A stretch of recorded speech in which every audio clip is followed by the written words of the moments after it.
안녕하세요. 시장의 마법사입니다. 자, 콘텐츠리 중앙 업데이트인데요. 추격자라고 제가 이름을 붙였습니다. 언젠가는 뭐 두 배, 세 배 이렇게 갈 것 같은 주식은 계속 추적을 할 겁니다. 실적부터 뉴스까지. 뭐, 먼저 이제 버핏이 최근에 말씀하신 거를 보면은 불황은 영원하지 않다. 지금 벌써 1년 한 반 정도는 주가가 계속 내려가고만 있죠. 저도 좀 짜증이 엄청 났는데, 불황은 영원하지 않다. 경기 침체가 끝났다고 판단해서는 안 되지만 또 영원히 이어지지도 않는다. 뭐 당연한 얘기죠. 알면서도 좀 힘듭니다. 주가가 올라갈 때 경기가 좋을 때는 계속 굿뉴스만 나와서 높은 가격에 사는 거는 지금 계속 안 좋은 뉴스가 나오니까 팔고 인버스만 땡기는 거랑 똑같습니다. 나쁜 소식은 투자자의 가장 친한 친구다. 역발상 투자죠.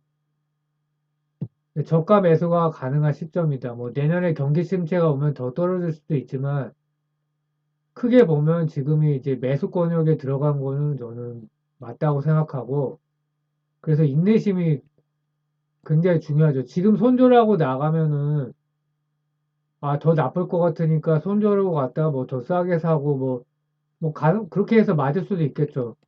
아니면 이제 다시는 안 한다. 근데 그거는 좀 아닌 것 같고 이런 구간에 사실 현금이 있다 그러면 지금 당연히 해야 되는 거죠. 사놓고 이제 기다리는 거니까요.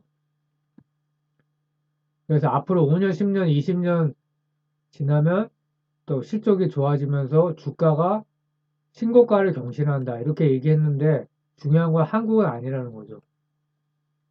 한국도 언젠가는 5천 갈지 모릅니다.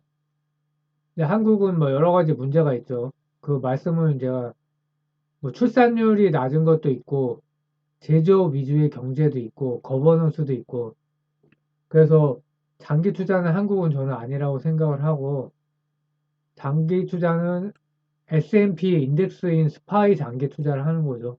떨어졌을 때, 이것도 올랐을 때 하면은 확 떨어지죠. 그래서 강남 아파트라고 생각을 하고, 강남 아파트도 지금 당연히 많이 떨어지고, 2008년에도 뭐 한 3, 40% 떨어졌다고 합니다. 그래서 2006년부터, 06년부터 뭐 한 14년 정도부터 해서 올랐다고 그래요. 결국 근데 또 신고가의 두 배, 세 배로 갔죠. 그래서 스파이를 장기 투자를 해야 된다. 골 아프면. 다만 이제 향후 10년 주도주는 바뀔 수 있다. 빅테크가 또 가고 이러기는 쉽지 않다. 그래서 주도주가 나올 때까지는 인덱스를 사는 게 낫다. 이렇게 생각을 합니다.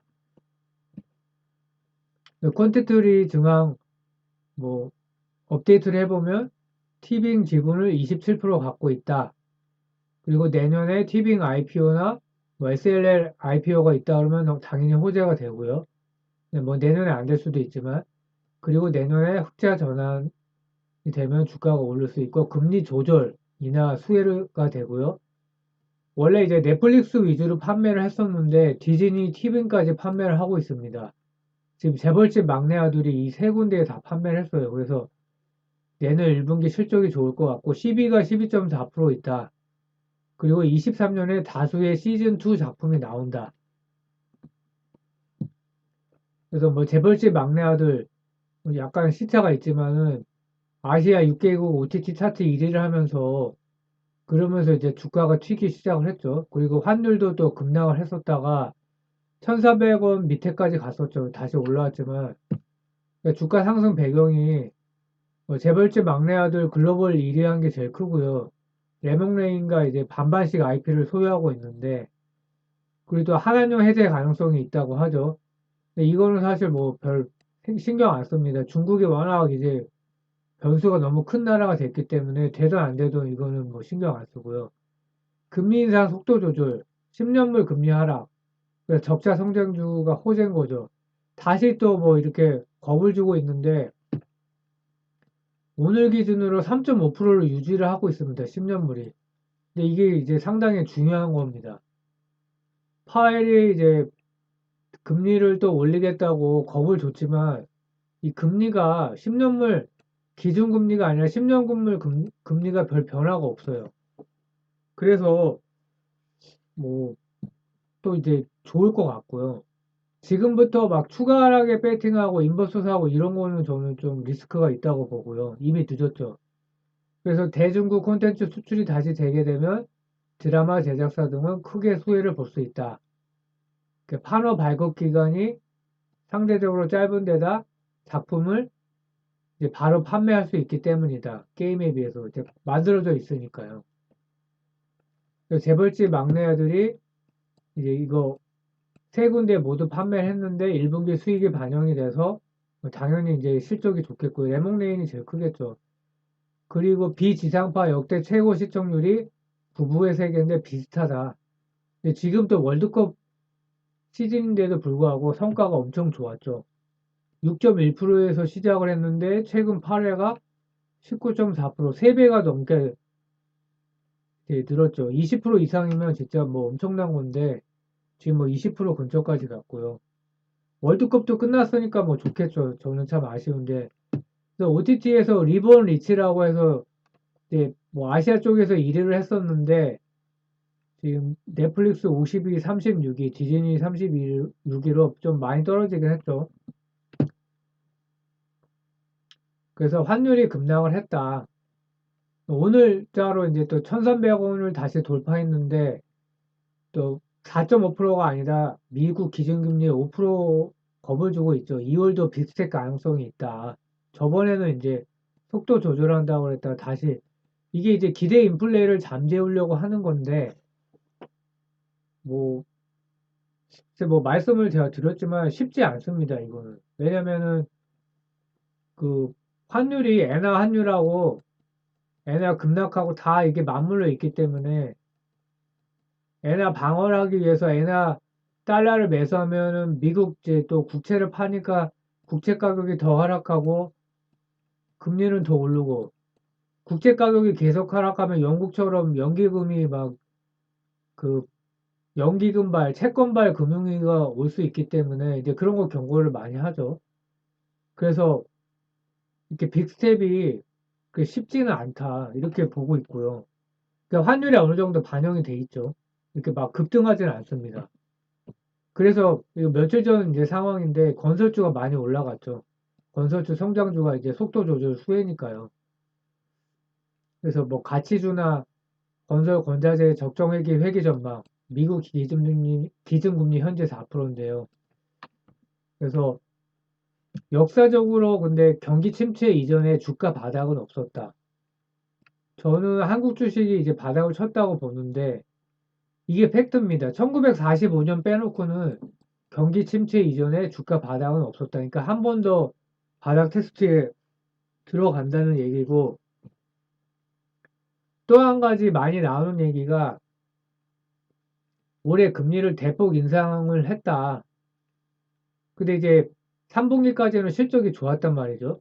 근데 이제 그게 내년에 본격적으로 반영이 돼서 실물 경제에 영향을 준다. 실제로 지금 크리스마스에 돈 안 쓸 거다 얘기가 많고 뭐 또 보조금 준 게 다 떨어졌다. 사람들이 또 이게 가격 인상하면은 기업이 매출은 늘지만은 비싼 가격에 계속 살까요? 저만 해도 소비를 이제 비싼 거부터 이미 줄였거든요. 사람들이 인플레에 그렇게 대응을 한다는 거죠. 그러면 소비를 줄이면 어떻게 되냐? 경기 침체 가능성이 높다. 그래서 그러면 주가에서는 뭐 한 번 더 바닥을 찍을 수 있지만 상반기에 주가 바닥이지 않겠느냐. 하반기는 지금 좋게 보는 사람들이 많이 있습니다. 그리고 또 한 가지는 거의 뭐 한 99% 경제 전문가는 경기 침체를 확신하는 것 같아요. 그 컨센서스일 때 저는 그 반사적으로 드는 생각이 모두가 이쪽으로 가면 반대가 아닐까 이런 생각도 해보거든요. 그래서 극도의 비관론인데 이제 한 번 더 바닥을 칠 거다. 그리고 뭐 JP 모건 회장이 또 언급을 했죠.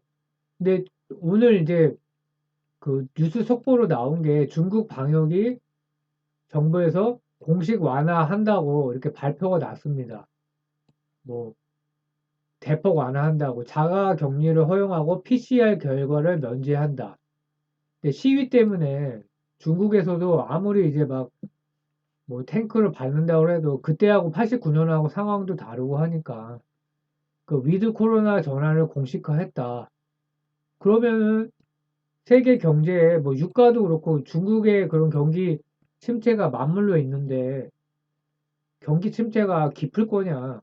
계속 이런 주장을 하는 분들이 계시죠. 저도 동의하거든요. 그래서 얕은 경기 침체가 오지 않을까. 그러면은 주가의 상당 부분 반영하지 않을까. 주가 조정이 크지는 않겠느냐. 그게 이제 제 생각이고요. 오늘 또 OTT 제작사 뭐 콘텐츠 업종의 주가가 좋았거든요. 이스타블루, 뭐 사마 네트워크스, 컨텐츠리 종화, 아프리카 TV, 그러니까 K 웹툰이 일본 지상파 방송 진출 소식이 있었습니다. 네이버 웹툰의 바른 연애 길잡이가 드라마로 제작된다. 그러니까 한국하고 똑같은 거죠. 웹툰이 히트치면 영화, 드라마를 만들어지는 거죠. IP 비즈니스로. 그래서 뭐 웹툰이나 컨텐츠 다 이제 묶인 거죠. 그래서 주가 트리거가 뭐 재벌집 막내 아들 우영우 같은 글로벌 히트 작이 나오거나 이게 또 10년물 금리 하락과 맞물리거나 네이버 웹툰이나 카카오 엔터 같은 대형 회사의 IPO 뉴스가 나오거나 이게 주가 트리거인 겁니다. 자, 콘텐츠리 중앙 실적에 대한 설명은 다음에 이제 계속해 드리겠는데요. 3분기 실적이 뭐 컨센을 대폭 하회했다.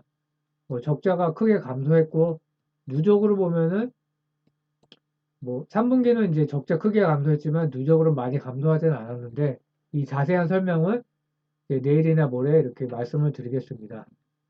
감사합니다.